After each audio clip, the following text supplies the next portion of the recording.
இதுல நான் ஆரம்பத்திலே சொன்ன மாதிரி கொடூரம் என்ன அப்படின்னா, இறந்தவர்கள் அவங்க மீதி வைத்த பாக்கெட் சாராயத்தை குடிச்சு நிறைய பேர் வந்து ஹாஸ்பிட்டல்ல அட்மிட் ஆகிருக்கிறாங்க.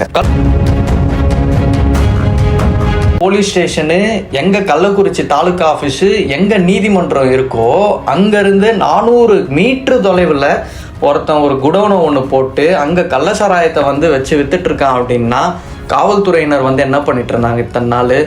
அங்கே இருக்கக்கூடிய வருவாய்த்துறை அதிகாரிகள் வந்து என்ன பண்ணிட்டு இருந்தாங்க? ஒருத்தருக்கு கூட தகவல் வந்திருக்காது.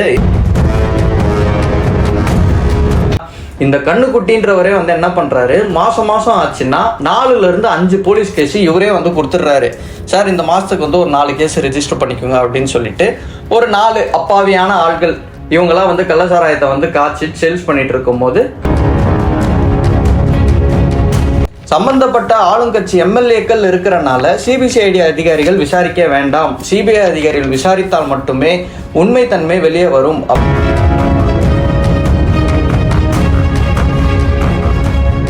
அனைவருக்கும் வணக்கம். கள்ளக்குறிச்சியில இதுவரைக்கும் 55 உயிர்கள் பலியாகி இருக்கு. 100க்கும் மேற்பட்டோர் மருத்துவமனையில இன்னும் தொடர் சிகிச்சையில வந்து இருக்கிறாங்க. இதுல இன்னொரு கொடூரம் என்ன அப்படின்னா, பலியானவர்கள் அவங்க மீதி வைத்த கள்ளசாராயத்தை குடிச்சு அதுலயும் ஒருத்தர் 2 பேர் வந்து பலியாகி இருக்கிறாங்க. நடந்தது என்ன அப்படின்றத நம்ம ஃபுல்லா பார்ப்போம். கள்ளக்குறிச்சி பகுதியிலிருந்து கல்வராயன் ஹில்ஸ், அதாவது கல்வராயன் மலை, அந்த மலை பகுதிக்கு கிட்டத்தட்ட ஒரு 46 கிலோமீட்டர் வருது அப்படின்னு சொல்றாங்க. இந்த கல்வராயன் மலை பகுதியில தான் வந்து கள்ளசாராயம் வந்து பல ஆண்டுகள் காய்ச்சப்படுவதாக அக்கம் பக்கத்துல இருக்கக்கூடிய அந்த லோக்கல் ஆளுங்கிட்ட கேட்கும் போது வந்து சொல்றாங்க. சரி, இது வந்து கல்வராயன் மலையில இருந்து தான் இப்ப வந்த சாராயத்தை குடிச்சுதான் இங்க இருக்கக்கூடிய மக்கள் இறந்தாங்களா அப்படின்னா நிச்சயம் கிடையாது. இப்ப குடிச்ச சாராயம் எல்லாமே வந்து கள்ளக்குறிச்சி மெயின்ல, அதுவும் காவல்துறை, போலீஸ் ஸ்டேஷனு, இந்த தாலுகா ஆபீஸ், நீதிமன்றம், இதெல்லாமே பக்கத்துல இருக்கக்கூடிய ஒரு தெருவுல கள்ளச்சாராயம் வந்து அப்பட்டமா வந்து சேல்ஸ் பண்ணி இருக்கிறாங்க. அதை குடிச்சுதான் இப்போ இந்த 50 உயிர்கள் வந்து போயிருக்கு.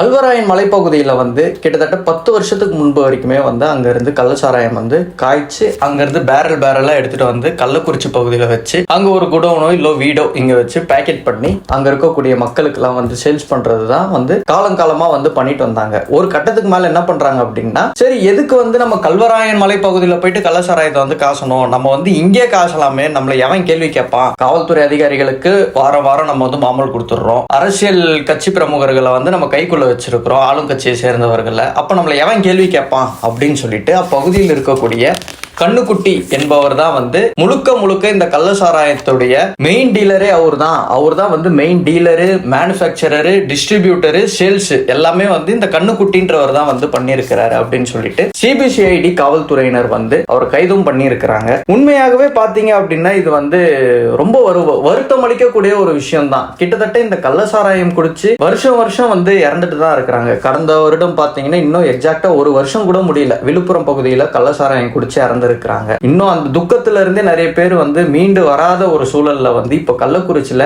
55க்கும் மேற்பட்டோர் வந்து இப்போ இறந்திருக்கிறாங்க. இன்னும் 100க்கும் மேற்பட்டோர் வந்து தொடர் சிகிச்சையில இருக்கிறாங்க. இதுல நான் ஆரம்பத்திலே சொன்ன மாதிரி கொடூரம் என்ன அப்படின்னா, இறந்தவர்கள் அவங்க மீதி வைத்த பாக்கெட் சாராயத்தை குடிச்சு நிறைய பேர் வந்து ஹாஸ்பிட்டல்ல அட்மிட் ஆகிருக்கிறாங்க. கள்ளக்குறிச்சி பகுதியில் இருக்கக்கூடிய ஒரு இடம் தான் வந்து கருணாபுரம் அப்படின்ற ஒரு இடம் சொல்றாங்க. இந்த கருணாபுரம் அப்படின்ற ஒரு பகுதியில தலித் மக்கள் வந்து மிகவும் அதிகமாக வசிக்கிறார்கள் அப்படின்னு சொல்லிட்டு நமக்கு தகவல் வருது. இந்த கருணாபுரம்ன்ற ஏரியால அன்றாட கூலி வேலைக்கு செல்பவர்கள், குறிப்பா வந்து பெயிண்டர்ஸ், நிறைய கம்பெனிஸ்க்கு வந்து சின்ன வேலைக்கு போகக்கூடியவர்கள், ஹெல்பர் வேலைக்கு போகிறவங்க, அன்றாட கூலி தொழிலாளிகள், இவங்க எல்லாமே இந்த கருணாபுரம்ன்ற பகுதியில் வந்து இருப்பதாக நமக்கு தகவல் வருது. இதுக்கு பக்கத்திலேயே பார்த்தீங்கன்னா, அதாவது இந்த கருணாபுரம் பக்கத்திலேயே தான் வந்து கள்ளக்குறிச்சி தாலுகா ஆஃபீஸ் இருக்கு, அதுக்கு பக்கத்திலேயே வந்து போலீஸ் ஸ்டேஷன் இருக்கு. அங்கிருந்து ஒரு 400 மீட்டர் தொலைவில் தான் வந்து கள்ளசாராயம் செல்லிங் பாயிண்டே வந்து வச்சு வித்துட்டு இருந்திருக்கிறாங்க. எங்க போலீஸ் ஸ்டேஷனு, எங்க கள்ளக்குறிச்சி தாலுகா ஆஃபீஸு, எங்க நீதிமன்றம் இருக்கோ அங்கிருந்து 400 மீட்டர் தொலைவில் ஒருத்தன் ஒரு குடோனை ஒன்று போட்டு அங்க கள்ளசாராயத்தை வந்து வச்சு வித்துட்டு இருக்கான் அப்படின்னா, காவல்துறையினர் வந்து என்ன பண்ணிட்டு இருந்தாங்க இத்தனை நாள்? அங்க இருக்கக்கூடிய வருவாய்த்துறை அதிகாரிகள் வந்து என்ன பண்ணிட்டு இருந்தாங்க, ஒருத்தருக்கு கூட தகவல் வந்திருக்காது இந்த இடத்துல வந்து ஒருத்தன் கள்ள சாராயம் வந்து விற்கிறான் அப்படின்னு சொல்லிட்டு. ரெண்டாவது, இந்த கள்ள சாராயத்தை விற்ற நபர் பெயர் வந்து கண்ணுக்குட்டி என்னும் கோவிந்தராஜன். இந்த கண்ணுக்குட்டி என்னும் கோவிந்தராஜன் வந்து ரொம்ப கேஷுவலா, அதாவது வந்து அங்க இருக்கக்கூடிய டீ கடைக்கு போவாரா, போலீஸ் ஸ்டேஷன் போவாரா, ஏதாவது பிரச்சனை அப்படின்னா ரொம்ப கேஷுவலா இருந்த ஒரு நபர் தான். கிட்டத்தட்ட இந்த கண்ணுக்குட்டி அப்படின்றவர் மேல வந்து 22க்கும் மேற்பட்ட வழக்குகள் இருக்கு. எல்லாமே கள்ளசாராயம் காசின வழக்கு. அதுதான் இதுல கிட்டத்தட்ட 25 வருஷத்துக்கு மேல இந்த கள்ளசாராயம் தொழில வந்து இந்த கண்ணுக்குட்டின்றவர் வந்து ஈடுபட்டுட்டு வராரு. இது எல்லாமே காவல்துறைக்கு தெரியும். தெரிஞ்ச காவல்துறை போலீஸ் ஸ்டேஷன் பக்கத்திலேயே ஒருத்தன் வந்து கள்ளசாராயத்தை காசி அங்கிருந்து வந்து மக்களுக்கு வந்து வித்துட்டு இருந்திருக்கிறான் அப்படின்னா காவல் அதிகாரிகளுக்கு தெரியாமல இந்த ஒரு விஷயம் நடந்திருக்கும். அப்போ இந்த தவறு முழுக்க யாருடையது? நிச்சயம் காவல்துறை அதிகாரிகள் தான். காவல்துறையின் அமைச்சர் யாரு? தமிழக முதல்வர் ஐயா ஸ்டாலின் அவர்கள். ஐயா ஸ்டாலின் அவர்கள் போன வருஷம் விழுப்புரம் பகுதியில் ஒரு பிரச்சனை ஆகும்போது நேர்ல போயிட்டு வந்து ஒரு விஷயத்தை பேசியிருந்தார். என்ன அப்படின்னா, இது போன்ற செயலில் ஈடுபடுபவர்களை நான் வந்து இரும்பு கரம் கொண்டு அடக்குவேன் அப்படின்னு சொல்லியிருந்தாரு. இப்போ கள்ளக்குறிச்சியில 55 பேர் செத்து இருக்கிறான். 100க்கும் மேற்பட்டவர் வந்து ஹாஸ்பிட்டல்ல இருக்கிறான். போலீஸ் ஸ்டேஷன் பக்கத்திலேயே வச்சு ஒருத்தர் வந்து சாராயம் காசி அதை வந்து சேல்ஸும் பண்ணிட்டு இருந்திருக்கிறான் பாக்கெட் போட்டு. இது எல்லாமே வந்து ஐயா ஸ்டாலின் அவர்களுக்கு இப்ப தெரியும். சம்பந்தப்பட்ட எஸ்பியை வந்து நீங்க வந்து டிரான்ஸ்பர் பண்றீங்க, சம்பந்தப்பட்ட கலெக்டரை நீங்க அங்கிருந்து மாத்துறீங்க, சம்பந்தப்பட்ட அதிகாரிகளை நீங்க அங்கிருந்து நடவடிக்கை எடுக்கிறீங்க. காவல்துறை அமைச்சர் யாரு? ஐயா ஸ்டாலின் அவர்கள் தானே. நீங்க ராஜினாமா பண்ணுங்க சார் அப்படின்னு சொல்லிட்டு நான் கேட்கல. அங்க இருக்கக்கூடிய மக்களே வந்து இப்ப இதை பேசிக்கிறாங்க. ஒரு காலத்துல பாத்தீங்கன்னா கல்வராயன் அப்படின்ற அந்த மலைப்பகுதியில இருந்து பேரலா கள்ளசாராயம் வந்து இங்க கொண்டு வராங்களா கள்ளக்குறிச்சிக்கு. அங்க இருந்து பேக்கெட் போட்டு லோக்கல் சேல்ஸ் ஒரு பேக்கெட் வந்து 40 ரூபால இருந்து 50 ரூபா. இன்னைக்கு ரேட்டு 50 ரூபா, 60 ரூபா, 70 ரூபா அப்படின்னு விற்கிறாங்களா. அன்னைக்கு ரேட்லாம் வந்து 20 ரூபா, 30 ரூபா அந்த ரேட்டுக்கு சேல்ஸ் பண்ணிட்டு இருந்திருக்காங்க. பேரலா எடுத்துட்டு வந்து இங்கதான் இவங்க வந்து பேக்கெட் போட்டுட்டு சேல்ஸ் பண்ணிட்டு இருந்திருக்காங்க. ஒரு கட்டத்துக்கு மேல இவங்க என்ன பண்றாங்க, எதுக்கு கல்வராயன் மலை வரைக்கும் நம்ம போயிட்டு சாராயத்தை காய்ச்சி அங்க இருந்து பேரல்ல ஊத்தி டிரான்ஸ்போர்டேஷன் பிரச்சனை, எதுக்கு இவ்வளவு தூரம் பார்த்துக்கிட்டு பாண்டிச்சேரியில இருந்தே வந்து வருதே நமக்கு லிக்வர், அந்த லிக்வரை வாங்கி நம்ம இங்க சேல்ஸ் பண்ணுவோம் அப்படின்னு சொல்லிட்டு கடலூர், பாண்டிச்சேரி போன்ற பகுதியில இருந்து வரக்கூடிய இந்த ஒரு இலிசிட் லிக்வர், அதாவது இந்த கள்ளசாராயத்தை வந்து அங்கிருந்து கொள்முதல் பண்ணி இங்க இருக்கக்கூடிய மக்களுக்கு வந்து அப்படியே வந்து சேல் பண்ணிட்டு இருந்திருக்கிறாங்க. ஆனா வரக்கூடிய லிக்விடை இவங்க ஒரு பேரல்ல போட்டு அதுல ஒரு சில குவான்டிட்டி மட்டும் ஏதோ மிக்ஸ்லாம் பண்ணி இவங்களுக்கு இன்னும் கொஞ்சம் கூடுதல் வருமானம் வேணும், கூடுதல் லாபம் வேணும். ஆல்ரெடி அவன் அங்கிருந்து கொடுக்கறதே கம்மி ரேட்டுக்கு தான் கொடுக்குறான். இவன் அதுலயே ஒரு லாபத்தை வச்சு தான் விற்பான். அந்த லாபம் பத்தலையா, இன்னும் அதுல கூடுதலா லாபம் வேணும் அப்படின்னு சொல்லிட்டு அதுல 1-2 கெமிக்கல் எல்லாம் மிக்ஸ் பண்ணி தண்ணி கிண்ணி எல்லாம் ஊத்தி விட்டு அப்படி வந்து சேல்ஸ் பண்ணிட்டு இருந்திருக்கிறாங்க இத்தனை நாளா. இது எல்லாமே எங்க தெரியுமா நடக்குது? போலீஸ் ஸ்டேஷன் பக்கத்துல, தாலுகா ஆபீஸ் பக்கத்துல, நீதிமன்றம் பக்கத்துல கிட்டத்தட்ட கடந்த 7-8 வருஷத்துக்கு மேல நடந்துட்டு இருக்கு. இதை ஒருத்தனும் கேள்வி கேட்கல. எவனாவது ஒருத்தன் வந்து போலீஸ் ஸ்டேஷனுக்கு வந்து போன் பண்ணி தகவல் கொடுக்குறான் அப்படின்னா சம்பந்தப்பட்ட காவல்துறையில இந்த கண்ணுக்குட்டி அப்படின்றவருக்கு வந்து தகவல் போயிடுது. எப்ப இந்த மாதிரி நீ வந்து கள்ளசாராயம் வந்து வித்துட்டு இருக்க அப்படின்னு சொல்லிட்டு எங்களுக்கு ஒருத்தன் போன் பண்ணி சொல்றான், அவன் என்னன்னு கொஞ்சம் பார்த்து கவனிப்பா அப்படின்னு. உடனே இந்த கண்ணுக்குட்டி எவன் வந்து கம்ப்ளைண்ட் கொடுக்குறானோ அவனுக்கு இவரு போன் போடுறது. போன் போட்டு, என்னப்பா ஒழுங்கா இருக்க மாட்டியா, இந்த மாதிரி ஏதோ போலீஸ் ஸ்டேஷன் வந்து என்ன பத்தி ஏதோ புகார் கொடுக்குறியாமே, பார்த்து இருந்துக்கோப்பா அப்படின்னு சொல்லிட்டு இந்த கண்ணுக்குட்டின்ற வந்து மிரட்டிட்டு இருந்திருக்கிறான். அங்க இருக்கக்கூடிய மக்கள் என்ன சொல்றாங்க அப்படின்னா, நாங்க பல வருஷமா நாங்க வந்து காவல்துறை அதிகாரிகள் கிட்ட நாங்க சொல்லிட்டு தான் இருக்கிறோம், இந்த மாதிரி எங்க ஊர்ல கிட்டத்தட்ட வந்து 1500 வீடு இருக்கு, 6000க்கும் மேற்பட்ட மக்கள் வந்து இங்க நாங்க இருக்கிறோம். இங்க வந்து குழந்தைகள் இருக்கிறாங்க, பெரியவங்க இருக்கிறாங்க, வயசானவங்க இருக்கிறாங்க, எல்லாருமே இருக்கிறாங்க. நாங்க எல்லாமே ஆரம்பத்துல இருந்தே சொல்லிட்டு தான் இருக்கிறோம். ஆனா காவல்துறை அதிகாரிகளோ கண்ணுக்குட்டி அப்படின்றவருக்கு வந்து ரொம்ப நெருக்கமா இருக்கிறாங்க. கண்ணுக்குட்டின்றவரு வாரம் காவல்துறை அதிகாரிகளுக்குள்ள ஏதோ ஒரு விஷயத்த வந்து கொடுக்கிறாரு. அதனாலதான் காவல்துறை அதிகாரிகள் எந்த ஒரு நடவடிக்கையும் எடுக்காம ரொம்ப மெத்தனமா இந்த ஒரு விஷயத்துல வந்து செயல்படுறாங்க அப்படின்னு சொல்லிட்டு அங்க இருக்கக்கூடிய மக்கள் வந்து சொல்றாங்க. சரி, இதுல கண்ணுக்குட்டிக்கு மட்டும் தான் வந்து தொடர்பா அல்லது வேற யாருக்காவது இதுல தொடர்பு இருக்கா அப்படின்னு கேட்டீங்கன்னா, கண்ணுக்குட்டி என்ன பண்றாரு அப்படின்னா, இவர் தான் மேனுஃபேக்சரரு, டிஸ்ட்ரிபியூட்டர், ரெண்டுமே கண்ணுக்குட்டி பாக்குறாரு. இதை வந்து சேல்ஸ் அப்படின்னு சொல்லிட்டு ஒரு விஷயம் இருக்குல்ல, கண்ணுக்குட்டி பேரல் எடுத்துட்டு வராருப்பா, பேரல் எடுத்துட்டு வந்து என்ன பண்றாருன்னா அடுத்த கட்டமா இதை வந்து பணமா மாத்தணும். அவர்கிட்ட சரக்கு இருக்கு, இருக்கிற சரக்கு வந்து பணமா மாத்தணும். அதுக்கு என்ன பண்ணணும்னா பேரலை வந்து ஒருத்தன் அப்படியே வாங்க மாட்டான், அதை வந்து தனித்தனியா பேக்கெட்டா போடுறது. பேக்கெட்டா போட்டு அதை ஒருத்தங்கிட்ட வந்து கொடுக்கறது. கண்ணுக்குட்டி அந்த ஒருத்தர் யார்கிட்ட கொடுக்குறாரு அப்படின்னா அவருடைய சொந்த தம்பி. அவர் பேர் வந்து தாமோதரன். அவருக்கு வந்து 42 வயசுன்னு சொல்றாங்க.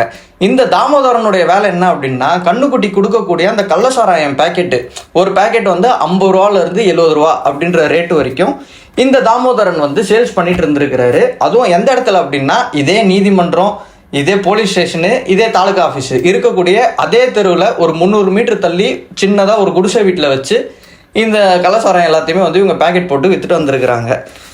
சரி, அங்கே இருக்கக்கூடிய மக்கள் வந்து எதுக்கு வந்து இந்த கள்ளசாராயத்தை போய் வாங்குறாங்க?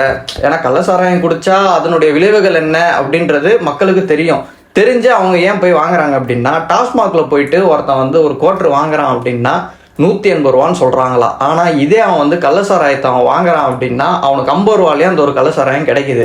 180 ரூபா குடிச்சும் அவனுக்கு போதை ஆகலை அப்படின்னு சொல்லிட்டு இன்னொரு பாட்டில் வேற வாங்கி குடிக்கிறான். ஆனால் இந்த கள்ளசாராயத்தை ஒரு பேக்கெட் அவன் குடிச்சாவே போதும், அவனுக்கு வந்து நல்ல போதை ஏறுது அப்படின்னு சொல்லிட்டு அப்பகுதியில் இருக்கக்கூடிய மக்கள் சொல்கிறாங்க.